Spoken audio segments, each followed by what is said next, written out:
Michelle won our Best in Show award at the last competition. This beautiful card table, federal card table she has. She also won an award at Society of Period Furniture Makers for the same table. And we're really blessed that she's here and can share some of the work she's done and answer questions for us. And it's a warm welcome, Michelle Haley Wong. Thank you all for coming, and thank you to the Guild for offering for me to do this talk. It's a great opportunity. And thank you to the Guild for everything they do. What a wonderful organization all of you have made and encouraged and continue to keep going, and I hope to become part of that further. So this card table has been a long time coming for me.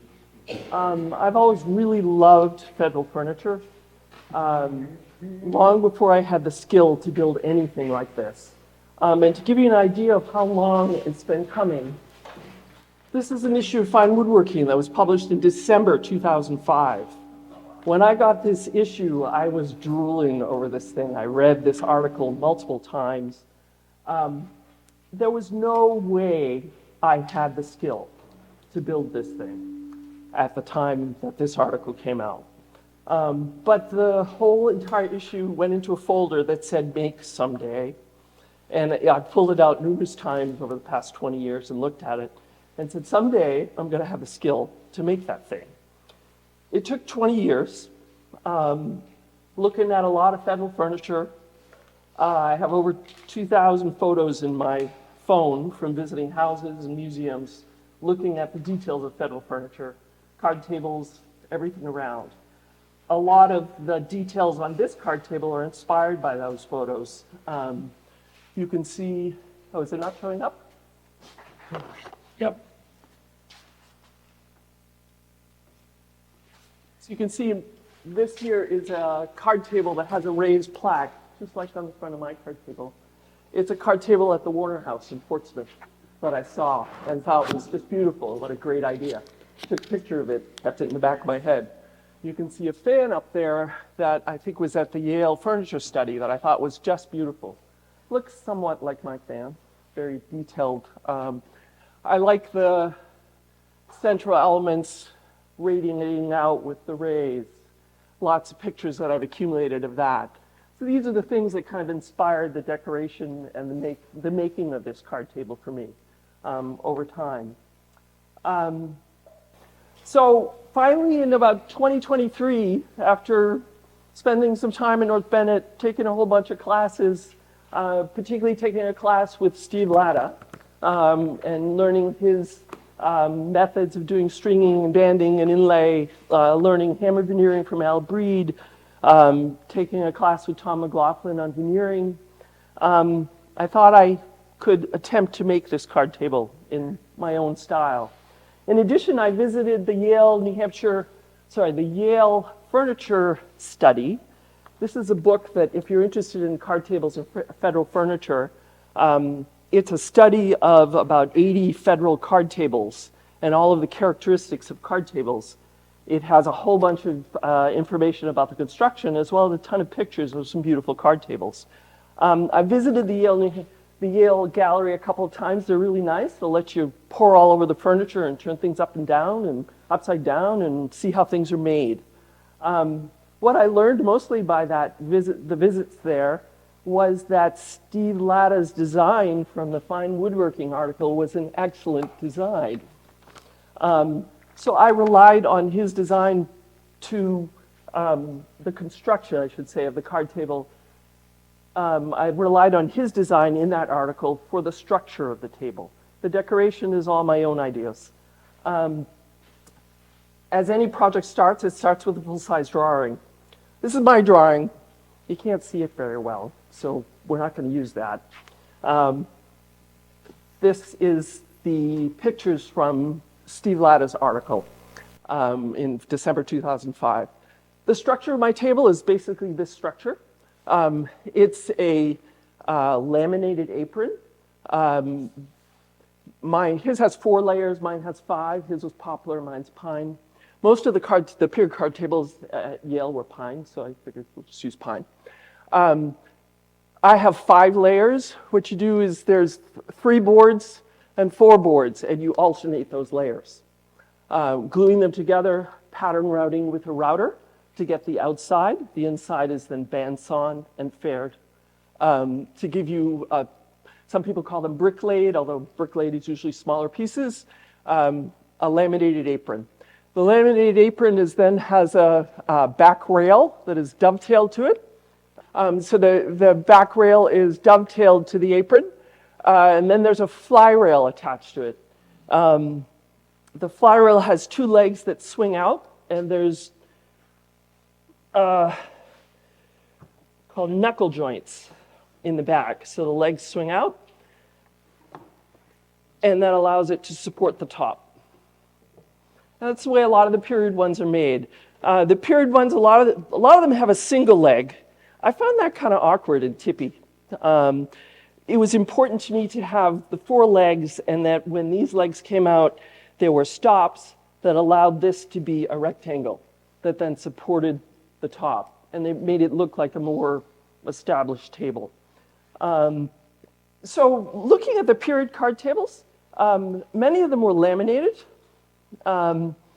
particularly the ones that were not just a demi-lune shape, because some of them, there are lots of shapes of card tables. New York in particular does them as multiple layers, laminated, I assume, on a form. Some of them are also kerf cut. And then there's everything from the construction of the apron from a single board all the way up to 6 layers of lamination in the card tables that I saw at Yale. So the full range of making things. I do think there's an advantage to either not steam bending maybe, but a bent lamination. I think that would be super stable. To be honest, this apron that I made out of pine with the multiple laminations, it moved a little bit. I had to plane it a few times. Not the best thing to have happen. I would think that a bent lamination might be a little more stable. So getting back to the structure, so it has a fly rail with the 2 legs. There's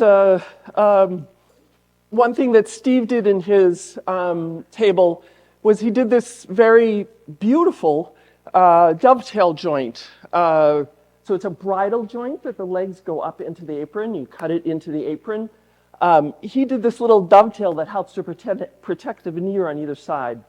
It's quite beautiful, but I didn't think I could execute that terribly well, so I just left it off and did a straight bridle joint and just made sure that my veneer on either side was very flush so that I didn't chip it out when I slid them off and on. What else can we say? So there were a couple of things that in visiting Yale and looking at all of the card tables there that I noticed, and Steve addressed them. So this is my drawing here. You can see the curved apron. This is the back apron rail. That's the fly rail up there, and you're seeing a hunched mortise with the dotted lines there. You can see here, there's a rabbet put in the back leg, and you can see it on the card table here. Well, you probably can't, actually. There's a rabbit right here. I have a picture of it right there, in the back leg. And you can see there's a little shelf. So the back apron of the back edge of the apron can rest on that shelf when the table is closed. It helps to support the apron. It also helps to kind of encase the apron, so hopefully to prevent movement over time. It's a more stable construction. Steve had already done that. There were many of the period card tables, to me the higher quality card tables at Yale that had this detail on it. So I obviously wanted to incorporate it into mine. He also put a little rabbet into the back corner of the apron. And the reason behind that is many of the period card tables, this little 1/8 inch little lip thing had chipped off and been repaired about 500,000 times. It wasn't a very durable way of doing things. So by adding the little rabbet in the back edge of the apron, that little lip becomes a 1/4 inch by a 1/4 inch and is a much more durable way to build it. So that's the way it was done on my card table as well. The other thing that's kind of interesting about card tables, a lot of federal furniture, when you taper the legs, you're tapering 2 inside surfaces. On a card table, and this is the way all the period ones were done, you're tapering the two inside surfaces of the back legs, but the front legs, you're tapering 3 surfaces.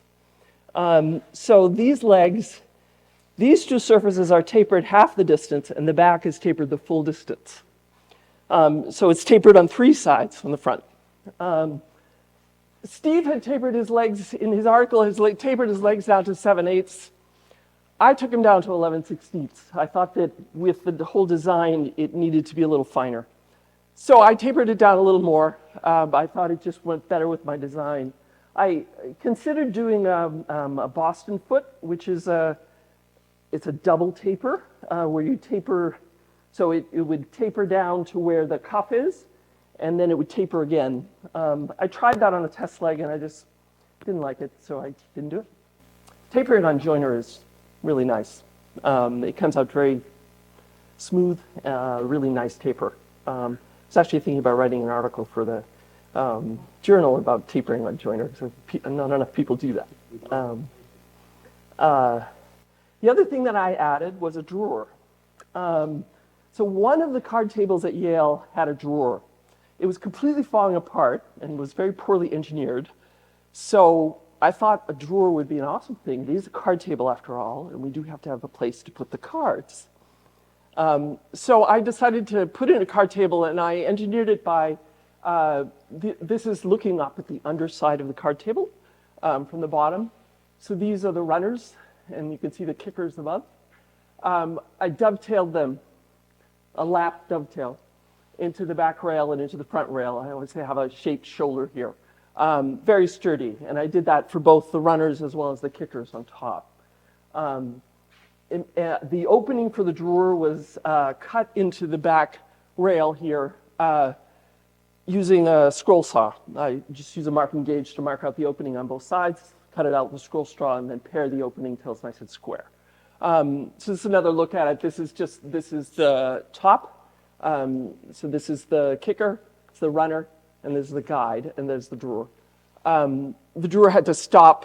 It couldn't be that deep because it hit the apron at that point. It was also something I didn't think about when I decided to put the drawer in.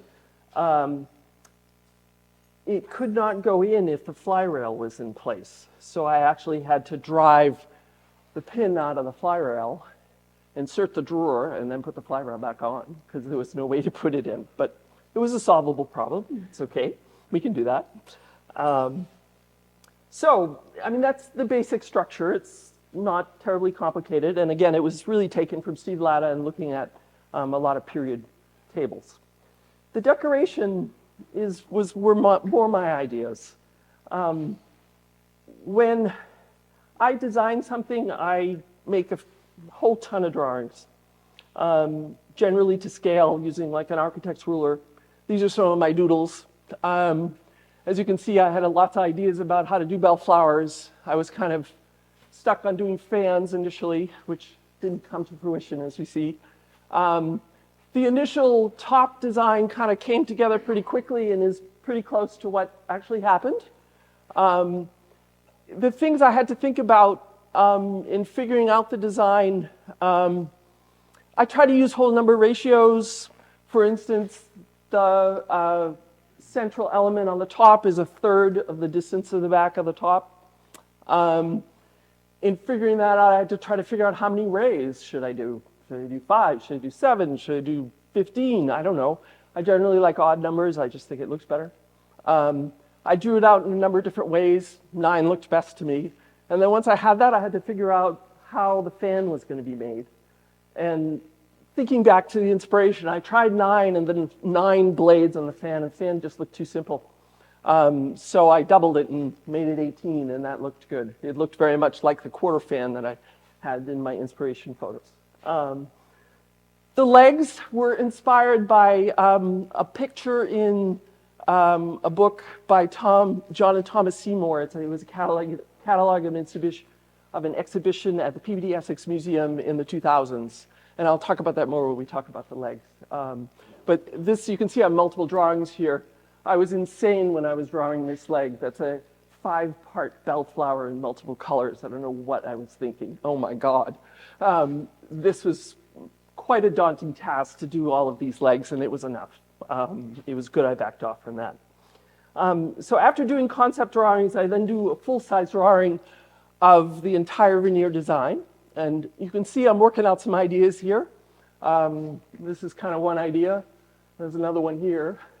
The one that actually came to fruition is this one over here. I also did a flat projection of the apron on the drawing, and that allowed me to work out like how wide should these little borders be? How big should the plaque be? How big should the pattern, these little elements be? And just try some different things. You see I had a little bellflowery thing there that I didn't end up doing. The drawings are key to figuring all this out. Otherwise you spend a lot of time doing things or inlaying things. For me, at least, I would inlay something and then hate it. Didn't want that to happen. Yes, drawing is full size. This is, yes, it is full size. Yes, it is full size. So, and the top is 36 by 18, basically. And this projection was also basically flat, but it was full size of the entire apron around you. I cut off some of it over here. And you can see I have the legs done out in the insane 5-part bellflower that I never did. And then the Seymour leg here. So it's just working out ideas in the drawing. So, okay, so I have a really nice drawing. How do I do this? Thinking about how to do this, using the things I had learned in the classes I had taken, it was clear that the order in which things were inlaid was incredibly important. If I did something that there was the distinct possibility of doing something that would prevent me from being able to do something later. And as I go through the different parts of it, you'll see how important that is. Pre-assembly of elements before putting them on the table was also really key. For instance, this entire collar was pre-assembled off the table. Whoops. Pre-assembled off the table and then inlaid into the table, as was the rosewood collar. The fans obviously were also made separate. That's generally the way people make those. Doing that, and the same process occurred with the apron. So pre-assembly really simplified the process of inlaying this thing. The other thing that I thought about, the commercial veneer that's available nowadays is 1/42 of an inch, incredibly thin stuff. And I am gluing this to a solid wood substrate. Solid wood likes to move. If it moves, what's going to crack? The 1/42 of an inch veneer is going to crack. So I tried to find ways to strengthen that, and that basically involved making what I call veneer plywood. Multiple layers of veneer glued together in alternating directions. So this was laminated, this was laminated, the apron is laminated. Almost every piece of veneer except for this edge here was laminated multiple times before it was inlaid on there. Hopefully that's going to make it stable. Time will tell. We'll see. There's no cracks yet. See what happens. It depended on the individual thing, and we'll go through each of the elements. So different things have different layers. So the first thing I needed to do in building this was to make the apron banding.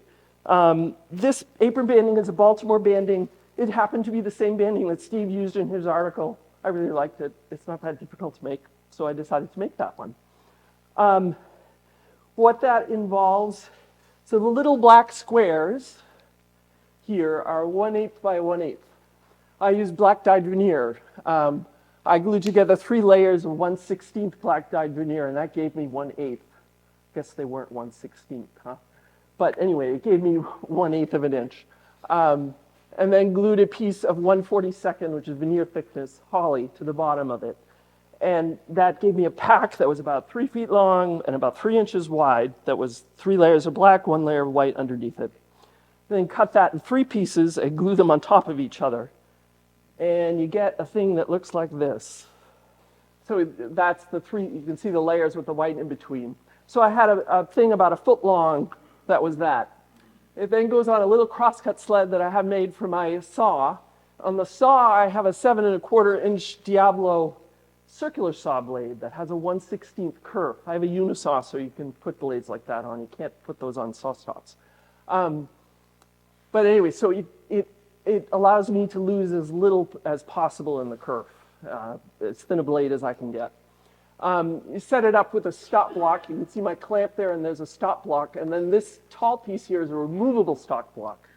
So if you set your pack up against a rigid stop block and then try to cut it over the blade, that little piece is just going to get chewed up and spit out right back at you. So you have a removable stop block. So you set it up next to the removable stop block, you remove the block, you cut your piece. And it just involved running my little pack 100,000 times until I had all these little pieces all lined up. This is a little piece of MDF with a piece of hardwood glued onto it vertical, so that I can line these all up and they're nice and even. And then I have a piece of plywood here that I kind of tamp them down with. So once I get them all lined up like that, sometimes I'll put blocks on the end as well to compress them in. Piece of packing tape across the face of it. You can then pick it up, and it's one unit. And you turn it over, you can put glue in between all the little pieces. And then it goes in the banding press, which is this. It's a U-shaped MDF channel that is lined with packing tape. And then there's some MDF cawls that are also lined with packing tape. Goes in that until it's dry. I usually just leave it in there a couple hours. Pull it out, glue another piece of 1/42 holly on the side that doesn't have the packing tape, goes back in the banding press, dries for a couple of hours, comes out again, pull off the packing tape, put another piece of 1/42 holly on the other side. So now at this point I have a piece that is about 3 inches wide and about 30 inches long, 36 inches long, that has white holly on the top, white holly on the bottom, and it has all of these little cubes in it. All I need to add to one side is the black, white, black to the bottom. And that's just a matter of cutting some pieces of veneer and gluing them on there in the banding press. I am using yellow glue. I find that works just fine for these. Clamping it down in the banding press and having a kind of a tight fit in the banding press is helpful so it doesn't creep too much. You can also tape the pack together before you put it in there if it's actually less than the width of your press. You're going to end up cutting off both sides of it anyway, either jointing it or planing it. So if there's a little misalignment, it's not the end of the world with it.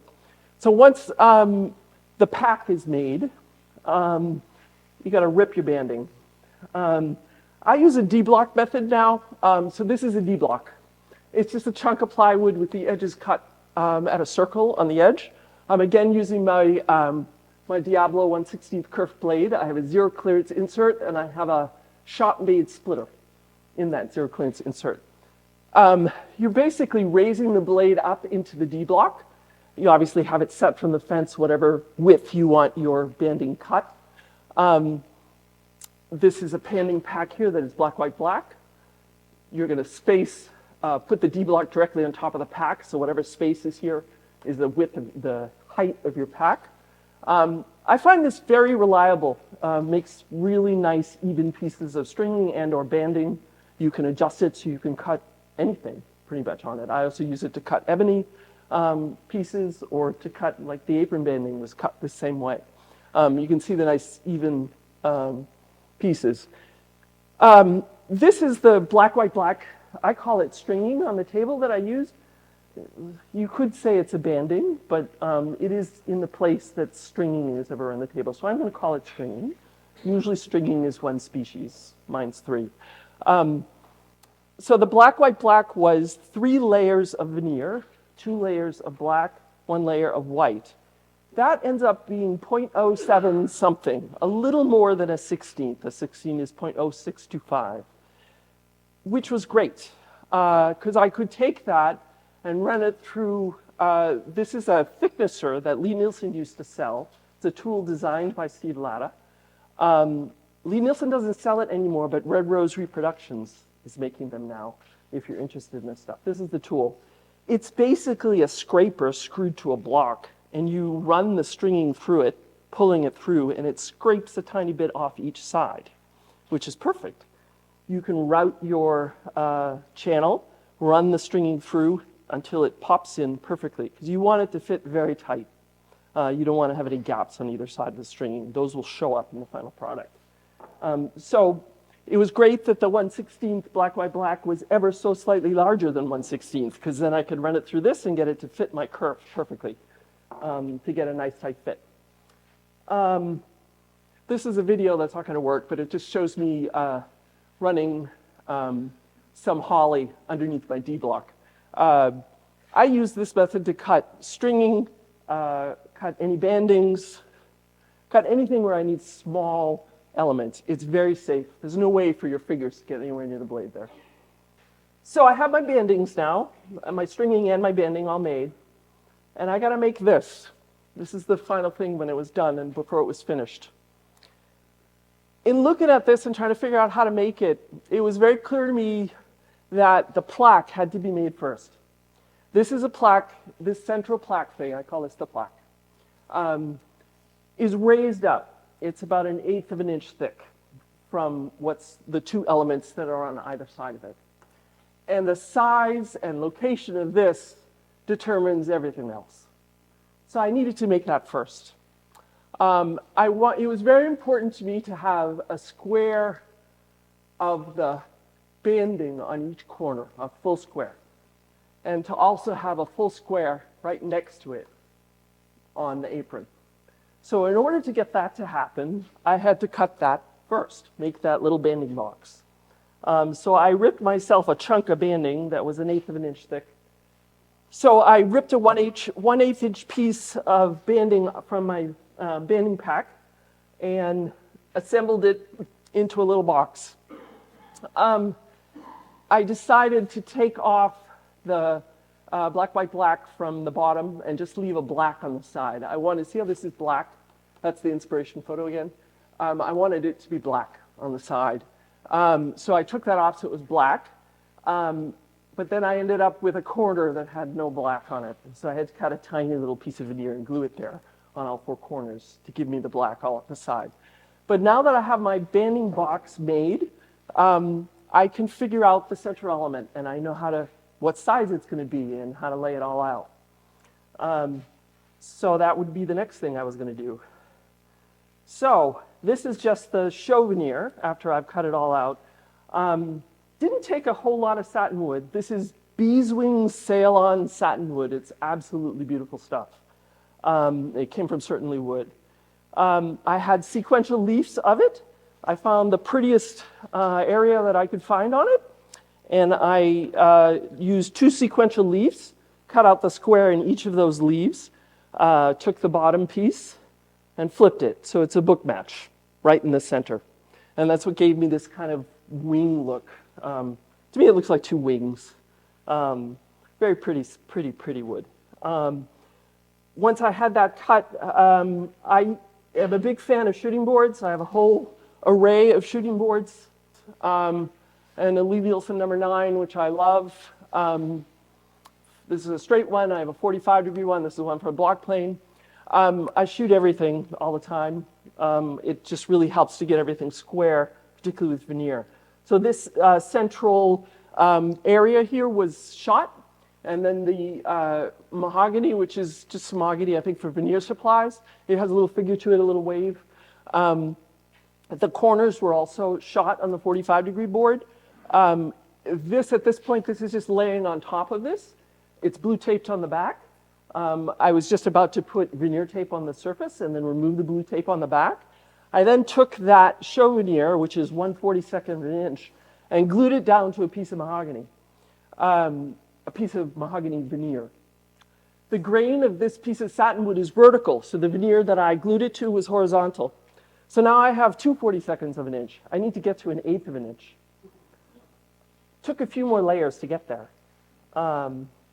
I decided also in doing these multiple laminations that it was important, in order to not create any stress or tension in the veneer, to glue it at a curve. And I ended up using my apron. Using my apron as the caul. I just put some packing tape on the apron. And you can see I have it glued up with some Italian bending ply and some blocks. So I glued multiple layers up on that. And just to give you an idea, so that right there in the top corner is the finished plaque with multiple layers. It ended up taking 4 layers of veneer, and I had vertical, horizontal, vertical, horizontal, vertical, and then this is the apron, which the grain of that is horizontal. So I made plywood. It was veneer plywood. And it turned out that 5/42 of an inch comes out to 0.0119, an eighth of an inch is 0.125. I'm sure there's a little bit of glue thickness in there and inconsistencies and whatever. It came very close to 1/8 of an inch, and it was good.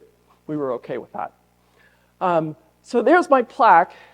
It's oversized. It's wider and longer than it needs to be. It needs stringing. So I wanted to put stringing around the block. I decided in this whole process that I was going to do the stringing before it was glued down to the apron. This plaque was the first thing I made, but it was the absolute last thing on the apron that went down. And there was a good reason for that. So the stringing was the next thing I needed to do this plaque. And I'm going to talk about the stringing in general for how I do most of it on this table. I don't use scratch stocks. I have used them. I just don't, it's very hard to use them across the grain and get a nice clean result, at least in my hands. Maybe other people are more skilled with it.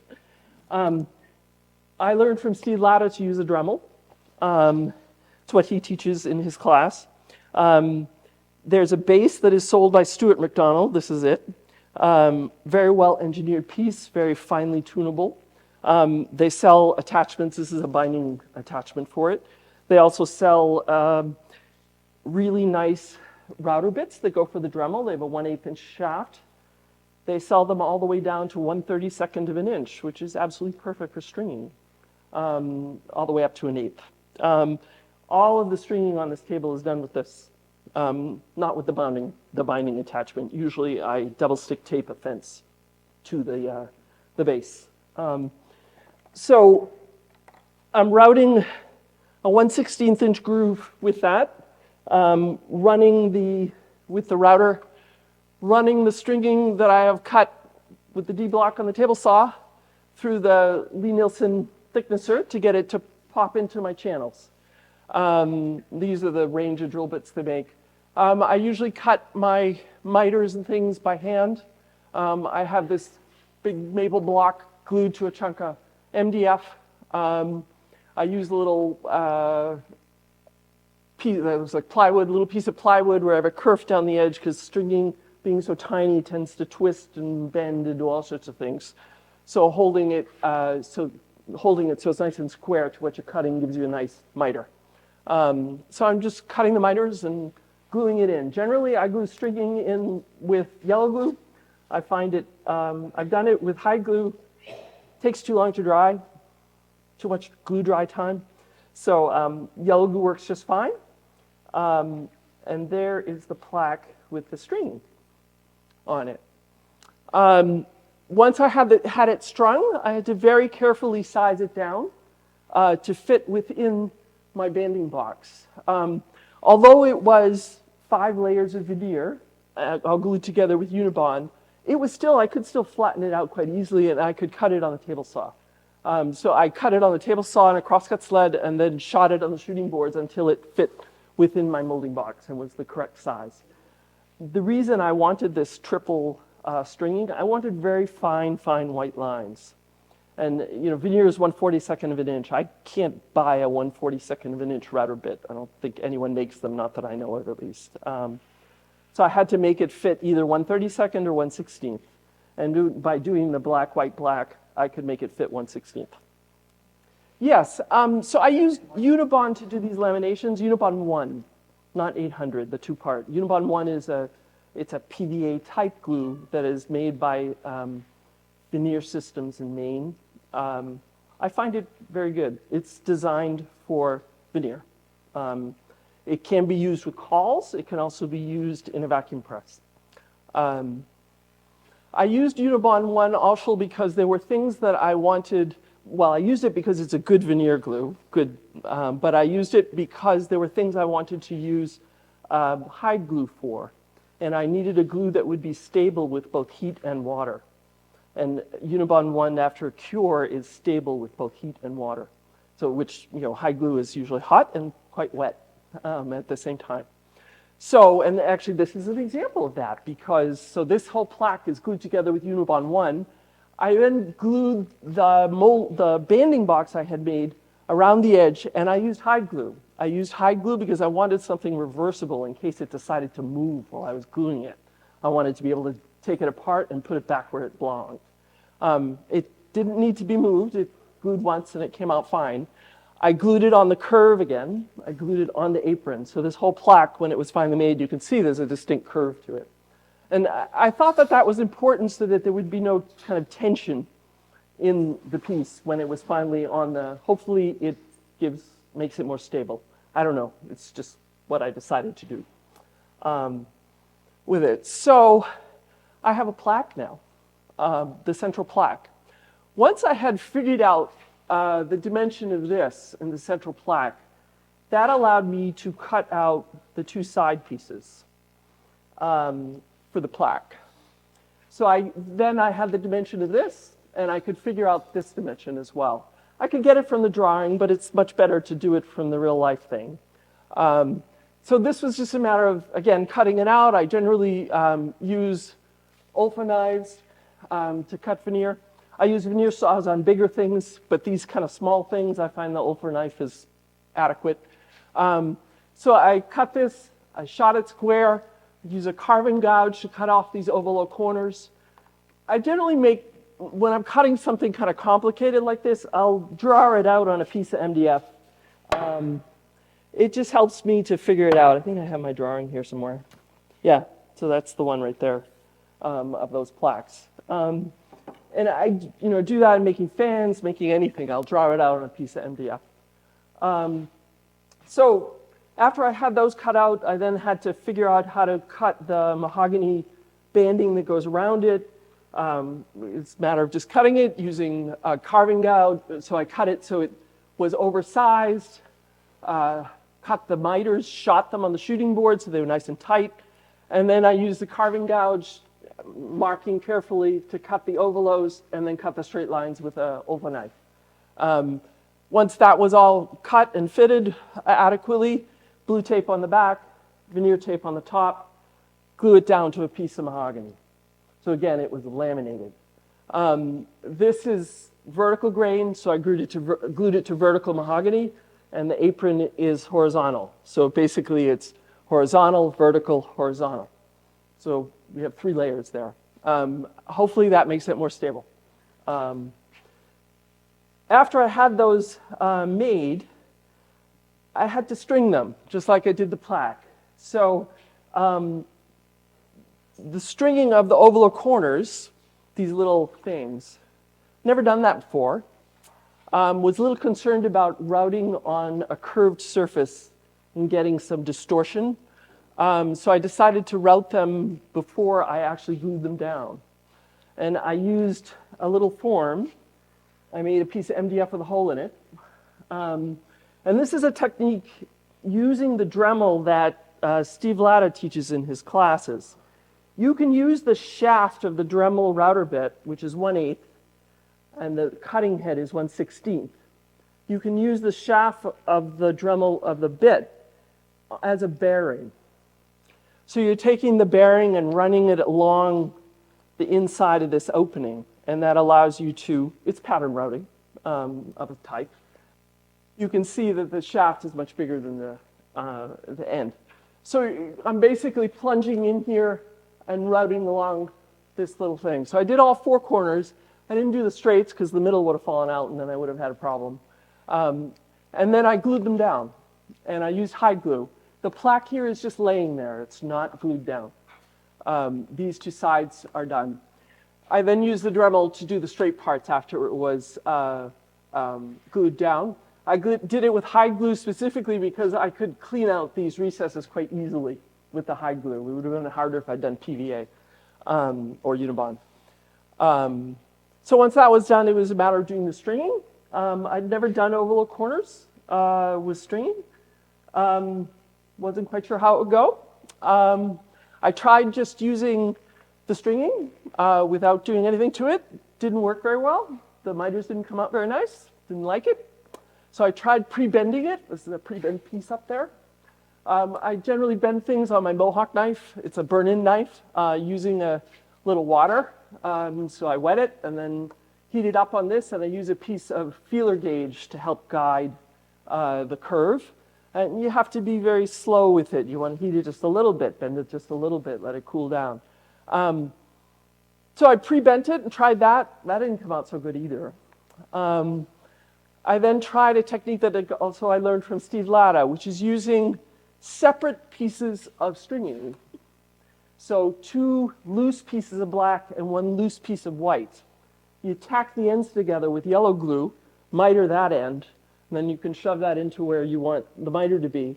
And then you can feed each little piece over and miter them individually, and it allows you to get a really nice fit. To give you an example, this is a top that I made in Steve Latta's class. All of this is made with loose stringing and fitted with loose stringing. It's much easier to do these kind of curves with the loose fitting. You can bend it using a Mohawk knife or use water or whatever. So that seemed to work best there. And I actually used the loose stringing method as well on the lunettes on the top. It worked best there as well. I tried other things, pre-bending and all of that. That's not that big a radius, but I was having a hard time getting the nice fitting joints without doing that. So there it is, all strung and glued in place. As you can see, the central plaque is still not there, still not glued down. While I was working on all of this, I also, working on the 3 central areas on the apron, I was also hammer veneering the sides. I did those in place, and I again did 2 layers. So I did a vertical layer of mahogany, let that dry. I tend to find with hammer veneering, you gotta really let it dry before you put the next layer on, as you're putting kind of wet, hot glue. If it's not fully dry, it's gonna start sliding around and be a problem. So I hammer veneered 1 layer vertically, and then did 1 layer horizontally, and then did the string with the Dremel on the apron. And using the Dremel, I'm just double stick taping a straight fence onto this space of the Dremel, and using the edge of the apron as the guide to get the nice straight lines. And the other ones, you just clamp a board going vertically, and then you can route your channel as well, and put it in square. So yeah, this is a picture of, you can see this vertical veneer. It looks super bumpy. It wasn't super bumpy. I'm not quite sure why it looks that way. So at that point, I had all of the 3 elements on the apron done. What was left was the banding. This is a sequencing thing. This is looking up underneath the apron. So this is the apron banding, and this is the plaque. The apron banding has to end right on the plaque. And I wanted white and a black square. And I already had my black square on the edge of that. So I had to lay that out very carefully. If I had the plaque already glued down, it would have been very hard to route this channel right up next to this thing that was sticking out. It could have been, it would have been doable. You'd have to space it up and all that, but that's going to give you error. And I wanted it very tight and nice. It was much easier to have this still loose and free to be able to route that channel. So I used the binding router bit from StuMac to do the apron channel. Glued it in up to here, did the sides as well. Obviously I have it, this is just taped in place. Obviously this part was not banded, that's where the leg goes. And then I could finally glue down the plaque. The very last thing to do on the apron. In routing the banding channel, it was helpful to have these 2 little blocks double stick taped to the base. That way the router didn't rock. But it gave me a nice smooth transition because you're riding the router on the apron. So the apron at this point is done. And there it is. The legs are looking kind of plain, and that's the next thing to do. So the next thing was legs. Although I had to finish the apron banding across the front of the legs, the 2 front legs. I elected to not do the apron banding on the back legs until the actual fly rail was glued on so that I could be sure that it lined up with apron banding on the apron. Putting the apron band on the legs really just involved putting the legs on the apron, marking exactly where the apron banding is, and then a hawk knife and a chisel and make a little channel. I find it very helpful to have this little bench when working on legs and working on inlay and stuff in general. It's a bench actually that Steve Latta uses. He has a fine woodworking article about building it, and I just built one. It's super useful, has a vise on the end, bench dogs, and it's here. So you're not killing your back after hours of working on these little things. The one thing I have to say about these channels is I didn't need to do this. I don't know why I stopped it. It could just go. This whole area is hidden by the apron. There was no reason to put a stop there. It was a waste of time. But you live and learn. Learn ways to do things.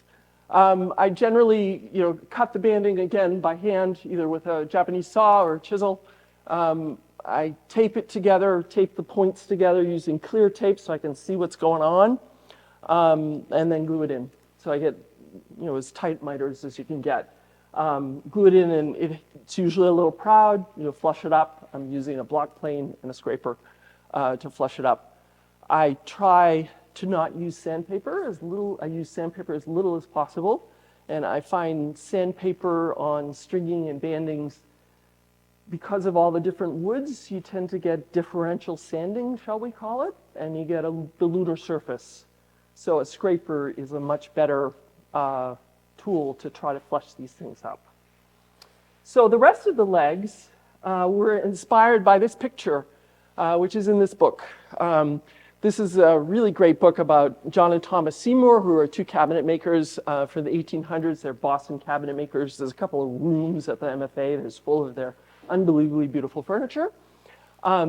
This is a leg on a dressing table, and they're two-tone bellflowers. I thought that was the coolest thing. I tend to use, scrapers often taught that you bend it to scrape. I tend to not do that. I'm using it flat, and particularly when scraping stringing, you just have to get it at the right angle, obviously, to engage the hook. If you're just scraping with it flat, you're going to get a very nice flat surface. If you bend it, you tend to make little, and you're going to get the lunar surface again. You want to try to get it as flat as possible. And that's, to be honest, it's not quite as flat as I'd like it to be. But, I'll keep working on that with time. So this was the inspiration. As you can see, my leg is very, very similar. There's a lot of Federal furniture that has this stringing detail of the round. The Seymours didn't own it, but these kind of thin, wispy bellflowers are kind of a Seymour thing, but there's other people that make them as well. There's a lot of different variants of bellflowers. I just like these kind of thin, wispy bellflowers, and I liked the way the two-tone kind of made it look. And I happen to have some really nice green poplar. And that's what the two-tone is. It's green poplar. So the leaves were cut out of this. So half of it is holly and half of it is green poplar. So I made a pack that was half holly, half green poplar, and then sliced these off, which are 1/32 plus. Again, using the D block. And then I cut the leaves out of it. It still gives me the very fine look to the flower, even if it turns brown. And that's kind of what I liked about it. So, but yeah, I'm going to redo 60 bellflowers just because the green went away. Well, before I did the bellflowers, I have to do the stringing, the little oval stringings. So it took a little while to get this down so that I could get a nice channel. I'm using lucite or acrylic base that goes on the Dremel that Steve Latta has that I got in his class. He gave it to everybody, and it's an awesome tool that allows you to cut circles. And it had a radius that allowed me to do this circle. You can see I have the circle right there. That's the pivot point. So I spent a little while routing my practice leg, routing every side of it until I could get the edges of the circles to line up with the straights in a nice manner. And I did all four sides before I got there. But, it was doable. And then I had to route 10 legs. 10 leg sides, because basically there's 3 sides in each front leg, and there's 2 sides in each back leg. And then install the stringing, and that's the same process we talked about. I had to bend the circles. I used a Mohawk knife and heat and water and the feeler gauge and do it carefully, and you can get it bent really nicely. I had to have it sized before I did that, so I had to run it through the thicknesser. Once it was glued in there, and on stringing, I try to clean up the glue very quickly after it goes in the recess. It's very easy to get glue ghosts around your stringing. Hate that. It's particularly bad on end grain. So I try to clean it up very quickly. I generally use a toothbrush and water, the fill low kind of way of cleaning up glue. So once all the 10 legs were strung, and you can see I use the block planes I generally use to flush down the stringing, scraper, and no sandpaper. So once all the 10 legs were strung, it was time to embark on 60 bellflowers. Oh my God. So this is you can see this is the stock I made up, which was holly and the green poplar. And I'm using I believe the biggest flower was a 525 carving gouge, using the inside of the carving gouge when you're cutting out the bellflowers, the straight part of the carving gouge. When you're cutting the recess, I did some practice ones on a little piece of block. I think I have it here somewhere. Yeah. On a little piece of block, you're using the bevel of the carving gouge when you're cutting the recess in the block. So you're going to have to tilt the gouge so that the bevel is vertical is 90 degrees to your surface. It was pretty straightforward. I wasn't that experienced with bellflowers when I had done this. I'd done a few, but not very many. The little ones are actually easier. It's a little, I think it was a 6/8. That was the very smallest flower, and you literally, cut both sides, and you could kind of flick it out. I have a little tiny 2 cherries chisel that was kind of helpful. The blade of it is less than a 1/16 of an inch, and it was helpful to kind of flick things and clean out. I know people use router planes and upside down chisels and all of that to clear it out. I tried a router plane. The router plane, quite frankly, was too big. It really wasn't helpful. It was much easier to use X-Acto knives and a chip carving knife and my little thing. So I was just using that to get a flat bottom. To be honest, the bigger ones took longer. The little ones were much quicker. So it was time to make the petals. There were 5 different sizes, a whole bunch of gouges. Spent a long time punching out a whole bunch of petals and then sand shading them. It's just the top tip that is sand shaded. Sand, a pan, heating element, and go at it. Took a while. Not exactly the most exciting work. What I did is I did one size at a time, and then I inlaid the bellflower to check it out on my practice leg. I tend to when I sand shade, I make the sand very hot. And I do that on purpose so it's very quick. I don't want to let it cook for too long. It also takes longer. So I'm doing them one at a time and put it in there, and it's so hot that it's a couple seconds, 5 at most. So I'm doing them one at a time. And that's my way of doing it. There are different types of sand. This sand came from a trip that I made in Utah to Zion National Park. I was exploring bellflowers when we were going on this trip, and I was there walking around, and there was this just beautiful fine sand, and I was thinking about bellflowers, so I took a jar of it and brought it home. And it's what I use now to do my bellflowers. It's just very fine, nice sand. It doesn't seem to, I was worried that the red would be a problem. Was there iron in there? Was it going to stain anything? But it's fine. I think it's helpful to have very fine sand. It can be any sand, though. I mean, you could take clay sand probably and sieve out the big rocks and use that, and it would probably be fine. So once I had my bellflowers all laid out and made, it was a matter of inlaying them all, which was a long process. I could only do a couple hours at a time before I started to want to go mumble in a corner. So it took quite a few weeks to get it all done. But while I was inlaying these 10 sides of legs with all the bellflowers, I was working on other things. I was making fans, I was making pattern, I was making the elements for the top.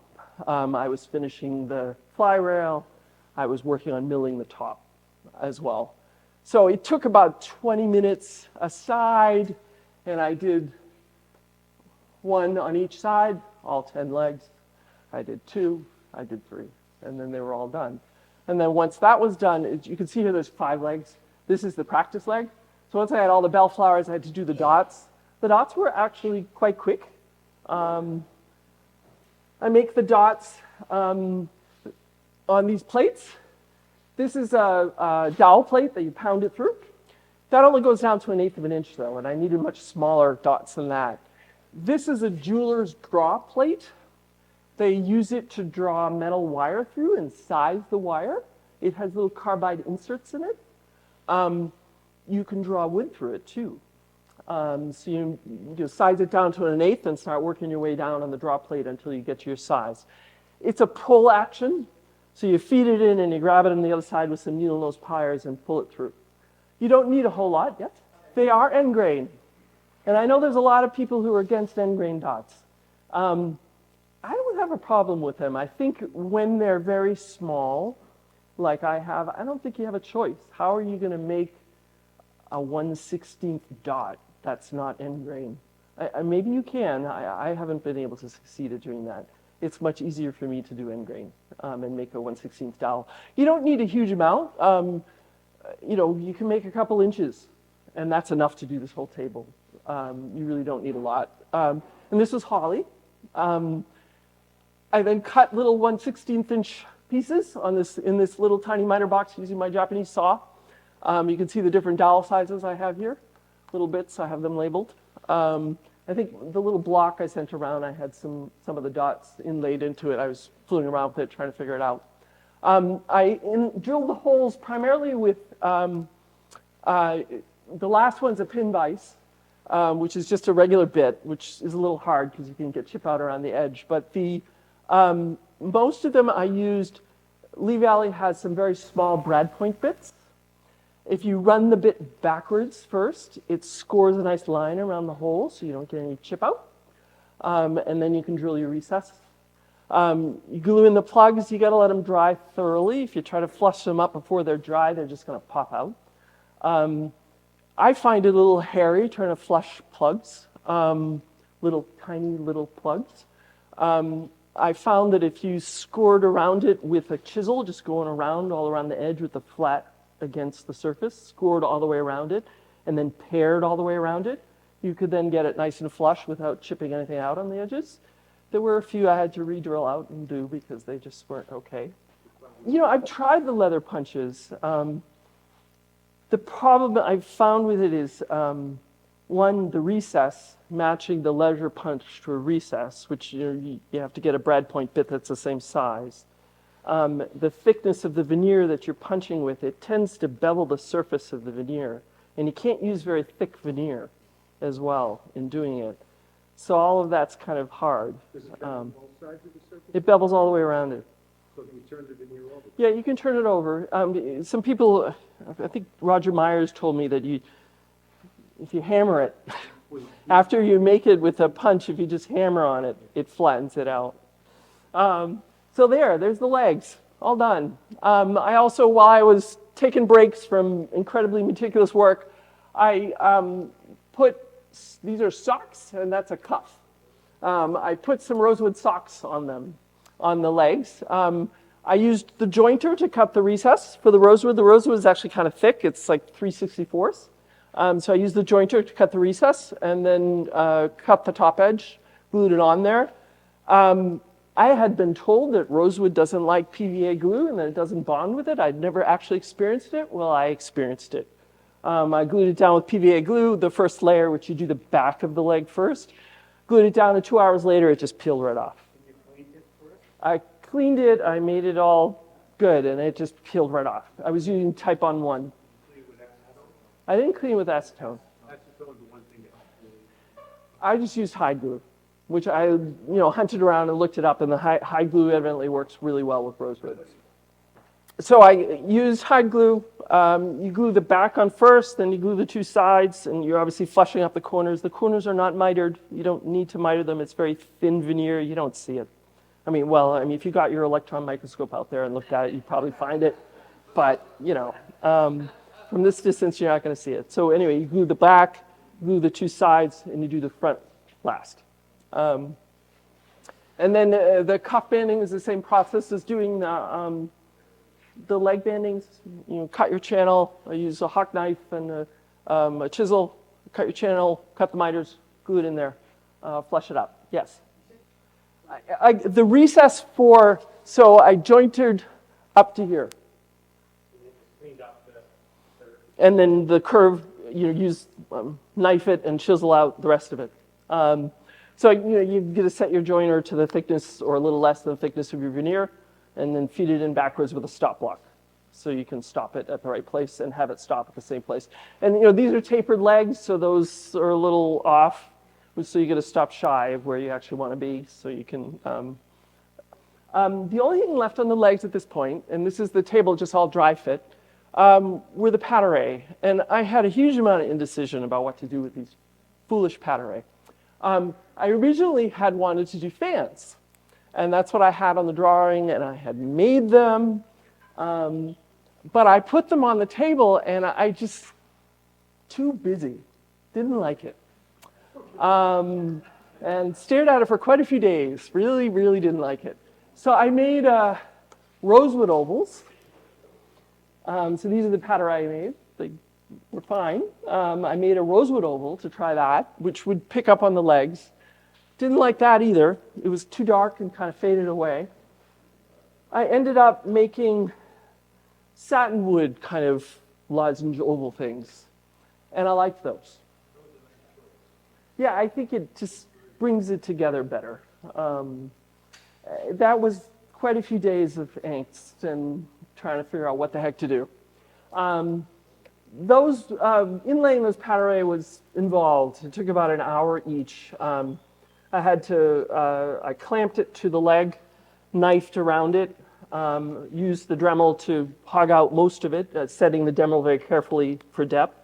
And then it was basically a matter of a carving gouge and chisels to slowly fit it all the way in until it popped in. And there were 4 of them. So it took a little while, but they came out good. So at this point, I got the legs done and the base done. The fly rail is all finished. It's glued on there. Everything's put together. The base needs to be sanded and ready to be finished. And you can see in the background there, I have the top as well, shaped and done. These were 18-inch wide mahogany boards from Erie. I don't own machines that can mill something like that, so I had to borrow machines. It was a little unruly. I actually had to mill it 3 times before I could get it reasonably flat, and there still were some issues, but the number 7 took care of that. It was shaped using pattern routed and then faired very carefully with a scraper to get the edge. The hinges on these things are worth talking about. They're a specialty item. Mine are from Ball and Ball. Other people make them as well. Very thick. They're like 1/4 of an inch thick. They're designed for square tables. This is not square. So I had to make a flat back mortise, and then file off the edge that was still protruding. Put it in there and mark it with a awl, and then file it off with a metal file and polish it up. And the outer screw also had to be mortise to get it in there. There's still a little bit of bend to these hinges. There's a little steel piece in there. They have quite a bit of flop to them, which is interesting. I think it just helps the top you can see it kind of moves up and down, and that's just the way they are. It helps to allow it to fold back over on itself. It was very detailed work to do this. It was all done by hand and marked out with chisels and very carefully mortised in there. So the tops. Sequencing, the order in which things went in, was incredibly important on this top. It was very important to me to have the white continuous. on these elements. So the white had to line up there. It had to line up just outside the rosewood. And in order to do that, I had to cut away a little bit of the black, which meant that this had to go in first, and the line of stringing around the rosewood had to go in before I could do any of the rays. If I didn't do that, I wouldn't be able to get my white continuous. And that was an important look thing to me, I thought, to make it look nice. So that meant I had to get to the point of having this piece of stringing in and the piece of stringing around the rosewood in. So I had to work my way to that to be able to do the rays. So I decided to start with the outside edge and work my way in. So again, sequencing. So I did the outside edge, and then I did these 2 layers of stringing. Then I had to inlay the collar. Then I had to inlay the rosewood band.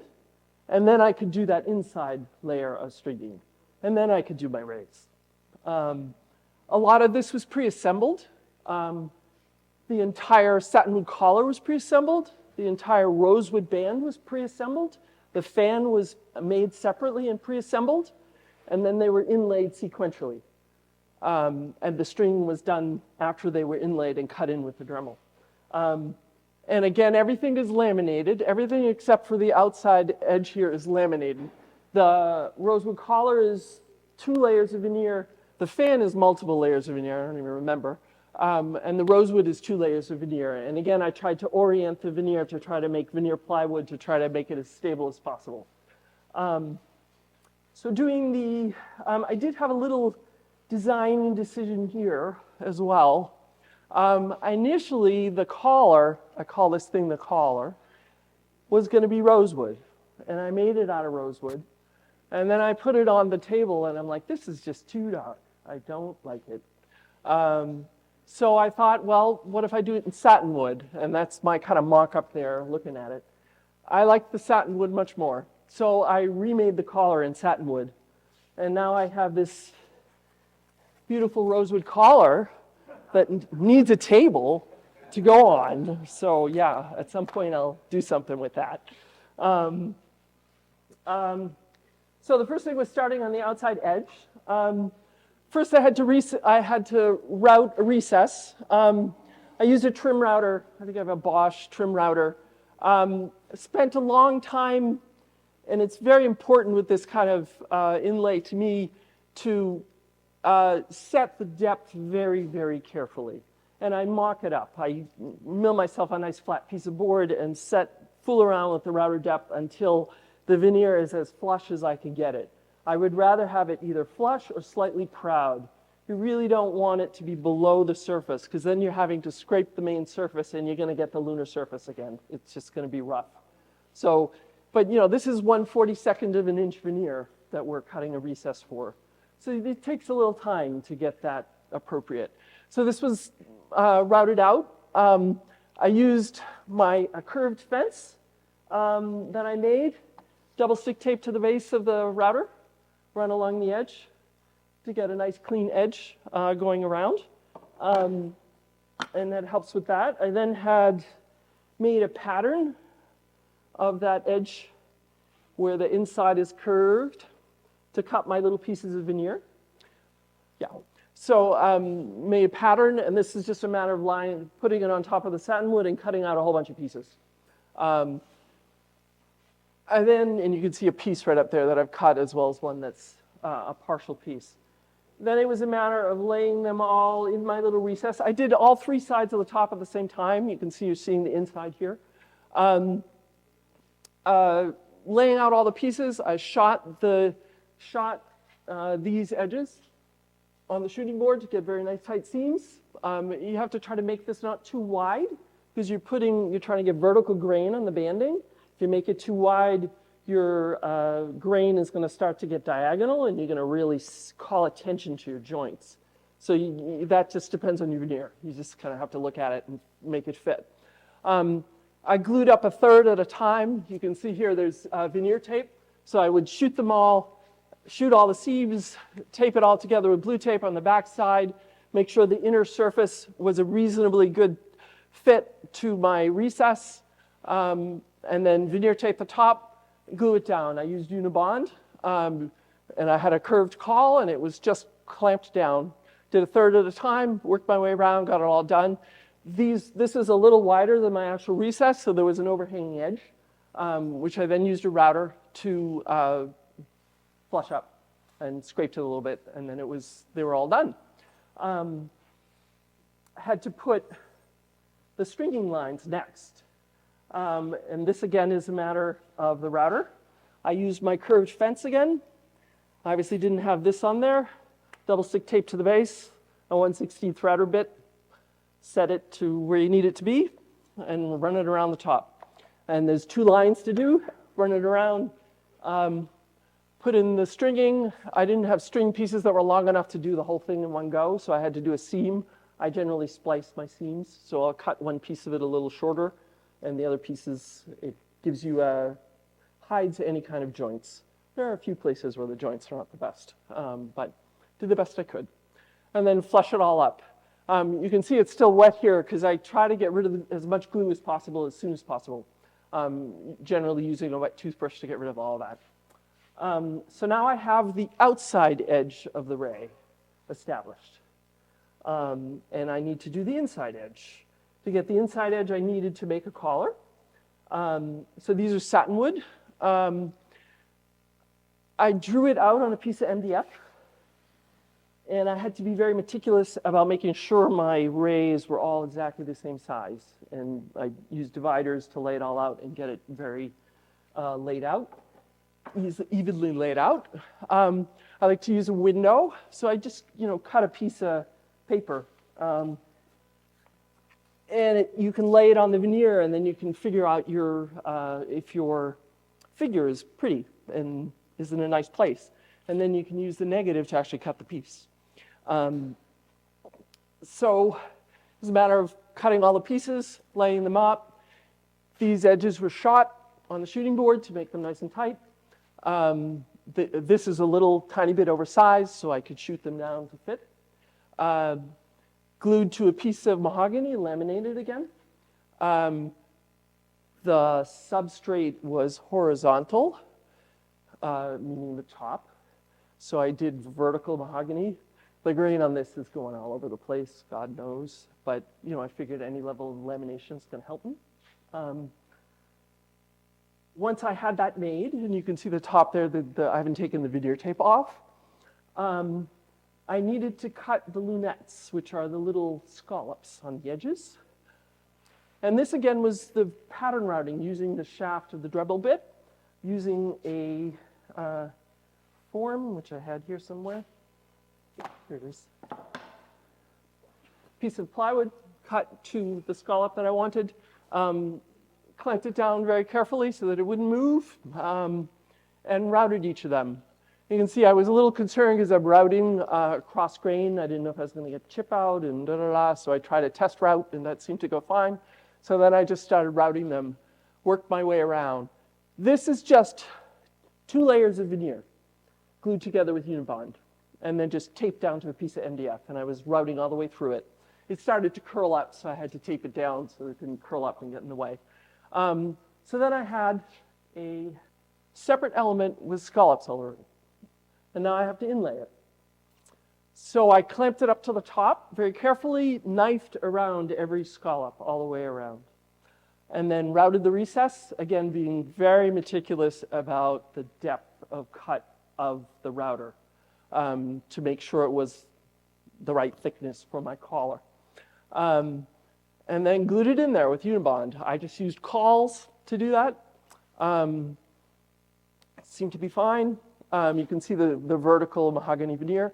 It actually came out surprisingly tight. I was kind of surprised at that. I thought there'd be some gaps there. So now I still don't have my inner row of stringing for my rays. So that's the next step. I have to inlay the rosewood collar to do that. So the rosewood collar was a subassembly again, using my MDF pattern to lay it all out, gluing it again to a piece of mahogany. And then I had to make a little pattern to get the outside edge of it, which I could also then use to route the stringing groove on the top. So once I had made this, You can see right there, it's cut out using that pattern, the outside edge. The inside edge is still wild, because I'll cut that when I cut the fan.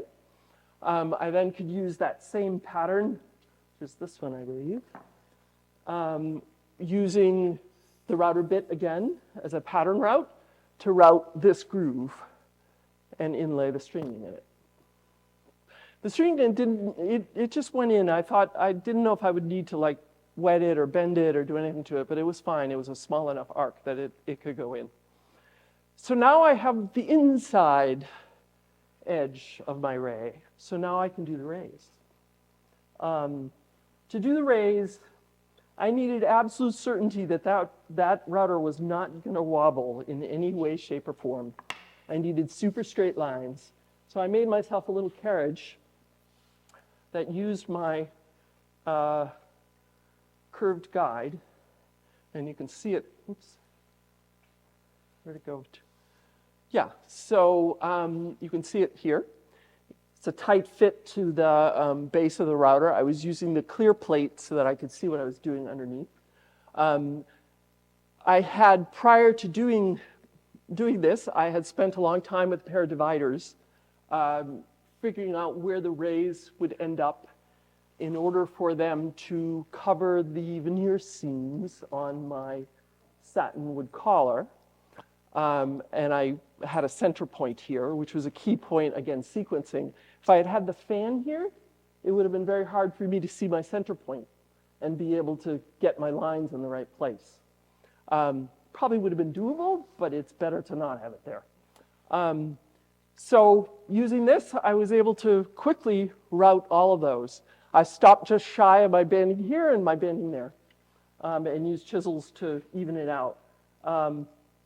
It was very important to me, again, to get the white continuous. So this is an example. If I didn't get rid of the black there, you can see there'd be a break. And I think that would have been very obvious to the eye, and I really didn't want it to be seen.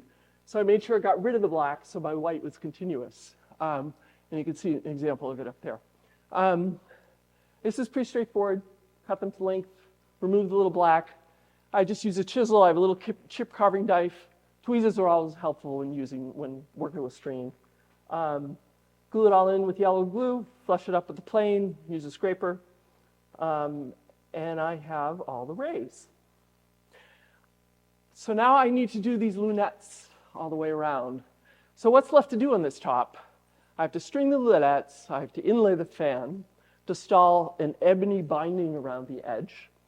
I need to put stringing next to that ebony binding, and then I need to do the dots and the bellflowers. And it's done.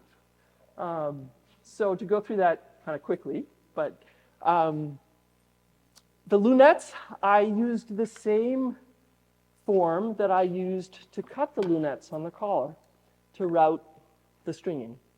And it's the same process. You're clamping it down to your cut, using the shaft of the Dremel bit to pattern route using this. And I'm stopping just shy of each ray and using a chisel to get the last little bit.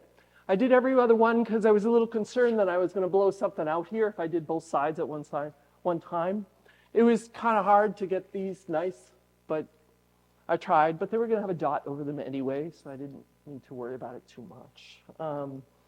So once I did the lunettes, I was not able to do, and this is a sequencing thing, doing things in the right order. I was not able to do this last one on each side because I had the back edge. And the stringing here was going to meet another piece of stringing here. So I had to get the fan inlaid and the back edge done before I could do that. So let's see. So I had to inlay the fan, and that's the same process of clamping it down, knifing around it, doing the recess, gluing it down. The fan was a completely separate pre-made unit. I'm not going to go through the details of making fans, but they're very fun to make.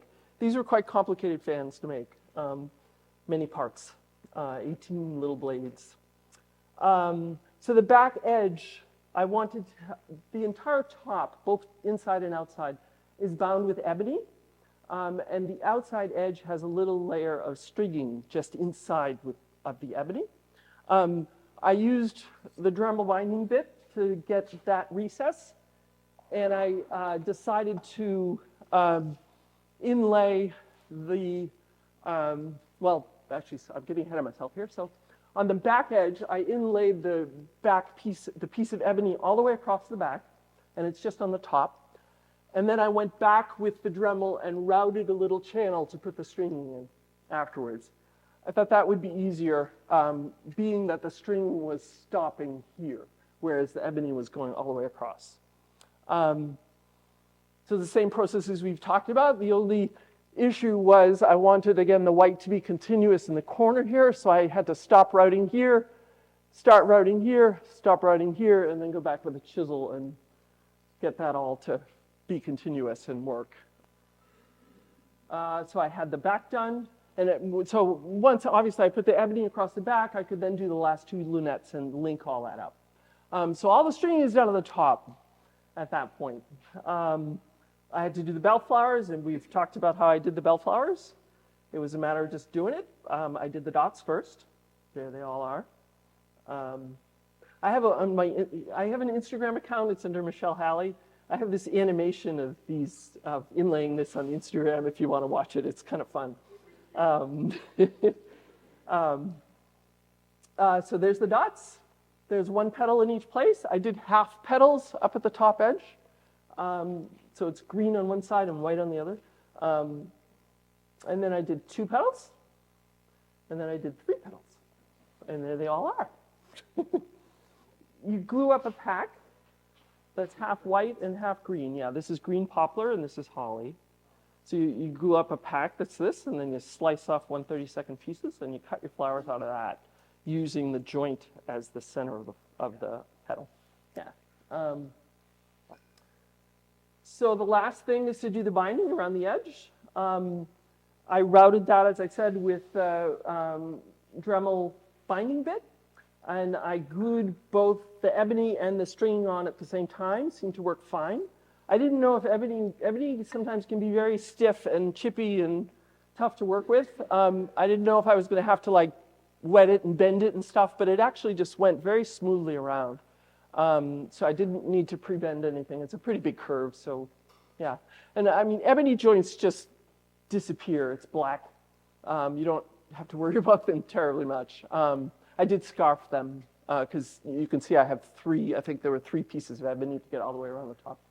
And again, glue it in there with yellow glue, get rid of the glue, flush it up with the block plane, scraper.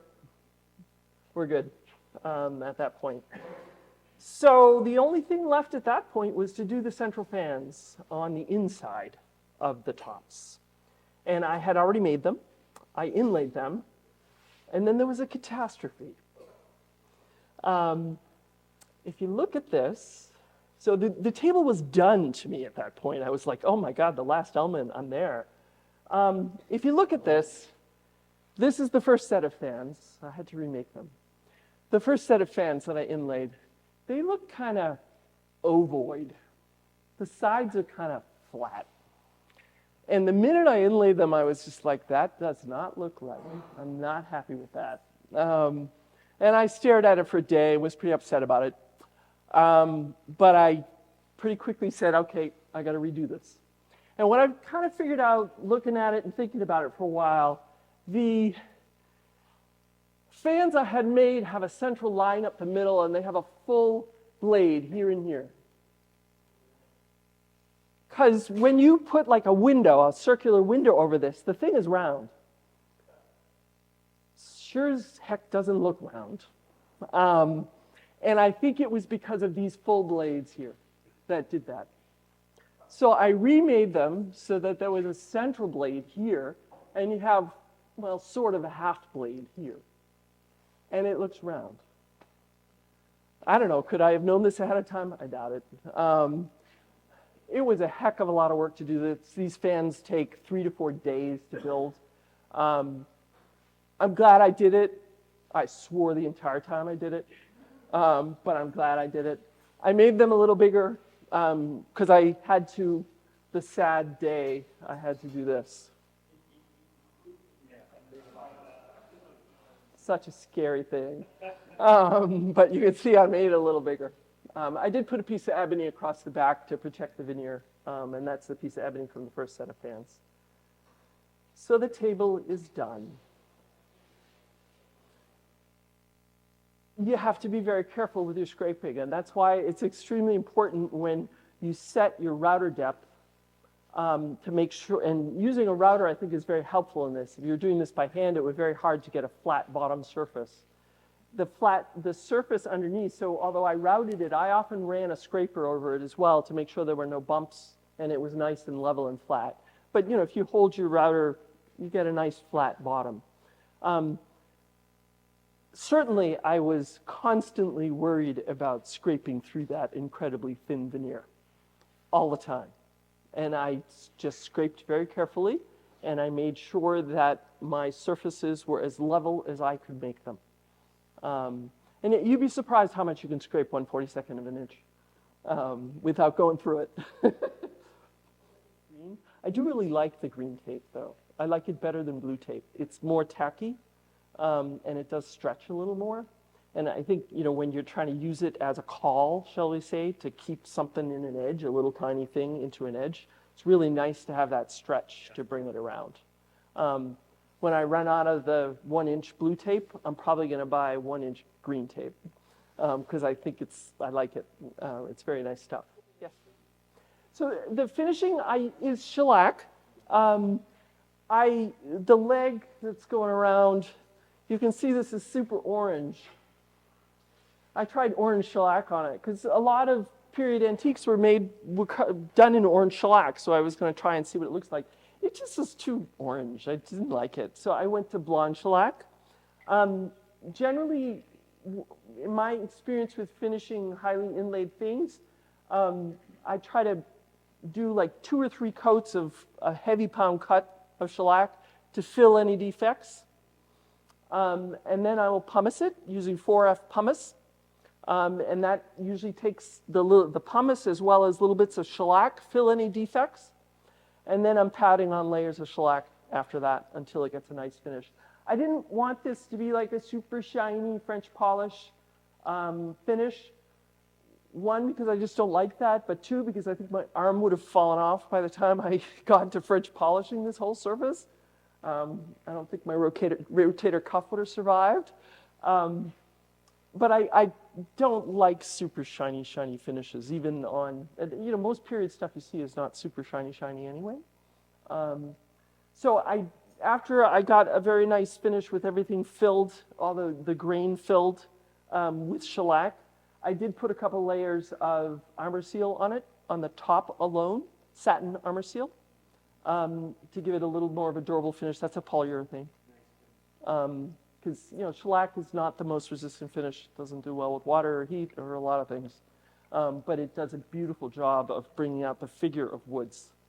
And so it binds to anything, so you can put anything over it, pretty much. I had the base finished while I was working on the top. I was working on finishing the base while I was working on the tops. And then, you know, finishing the tops was a longer process. I've never used rotten stone. I know it's much finer. I haven't tried that. I know people use it for like carvings in particular to try to buff out carvings. The way I was taught to do it was using 4F pumice. I think the fact that 4F pumice is white and rotten stone has a green tinge to it may be part of that. I don't know if the green tinge would contribute to color of the surface at all. The 4F rotten stone is white and it just combines with the color of the shellac and it just looks like shellac. So that may be part of that reasoning. I don't really know though. The pumicing really brings out the surface and it fills any defects. Because there's little things, and if you don't fill that in, it doesn't give you the nice surface. You make a little, I use like t-shirt material, you put some pumice in a square t-shirt material, put a rubber band around it, and you can like pounce it. It's like a little pouncer, and the pumice comes out through the t-shirt material. And then you can use another little pad to kind of rub it. Some people use a little denatured alcohol on that pad with rubbing it, and that helps to drive the pumice into the pores. Some people put a little shellac in it. I tend to put just a little denatured alcohol on it and not do shellac. I figure there's enough shellac on the thing already.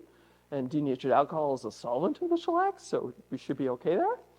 So that's me. I think it works. You know, there's multiple ways to do it that'll work. Sometimes after pumicing, you have to do a little sanding. It's a little rough, but that's okay. Usually at that point, you're up in the grits. You might be in 1,000 or 600 grit by that point. If at 1,000, I might wet sand, but I try not with shellac to put any water, so I might not wet sand. I might just use 1,000 and it'll gum up like crazy. To do French polishing, if I get to a French polishing level, then yeah, I use high mineral oil, highly refined mineral oil. The paraffin oil should be fine. I French polished things before, small things, like I made some jewelry boxes.